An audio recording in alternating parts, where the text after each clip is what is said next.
Hey guys, welcome to LPD Ideas. நான் உங்களை Priyadarshini and இன்றைக்கி நம்ம பார்க்க போகிறது ரொம்ப நாள் கழிச்சு அகாடமிக் சம்மந்தமான ஒரு வீடியோ தான். ஸோ நிறைய பேருக்கு தொடர்ந்து என்னோடய வீடியோஸ் பார்த்துட்ருக்கவங்களுக்கு கண்டிப்பாக தெரியும் நான் இப்போ வந்து M.ed பண்ணிகிட்டு இருந்தேன்னு. ஸோ ஒரு வழியாக நேற்று அப்படி தான் பார்த்திங்கன்னா எனக்கு வந்து M.edோட கமிஷன் அதாவது வைவா வந்து முடிஞ்சுது. ஸோ M.ed வந்து பற்றி நிறைய பேர் கொஞ்சம் கேட்டிருந்தாங்க, என்ன பண்ணணும் எப்படி பண்ணணும் அப்படின்ட்டு. ஸோ எல்லாத்தையும் கொஞ்சம் டீட்டெயில்டாக ஒன் பை ஒன்னாக நான் போடலான் இருக்கேன். ஸோ இது என்னோடய வந்து தீசிஸ் அதாவது டிசர்டேஷன் அப்படின்னு சொல்லுவாங்க.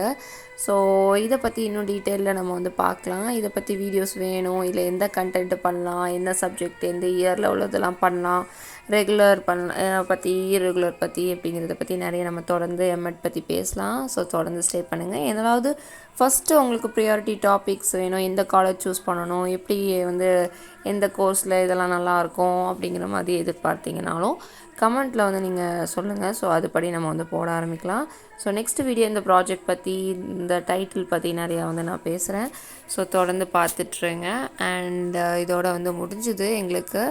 ஸோ 2 years வந்து கொஞ்சம் எக்ஸ்டெண்ட் பண்ணி 2 yearsக்கு அப்புறமும் 6 months கிட்டவே எக்ஸ்ட்ரா ஆகிடுச்சு. இடையில எக்ஸாம் கொஞ்சம் ரொம்ப போஸ்ட்பாண்ட் ஆகி போனதுனால நிறைய பேர் இன்னும் வந்து அரியர் எக்ஸாம்லாம் எழுதிட்டுருப்பாங்கன்னு நினைக்கிறேன். ஸோ அதுவும் வந்து இப்போ தான் முடிஞ்சிருக்கு. சில காலேஜஸில் இன்றைக்கி தான் வைவா வச்சுருக்காங்க. ஸோ அதுவும் முடிஞ்சிட்ருக்கு. ஸோ வாங்க தொடர்ந்து பார்க்கலாம். டடா, பாய்.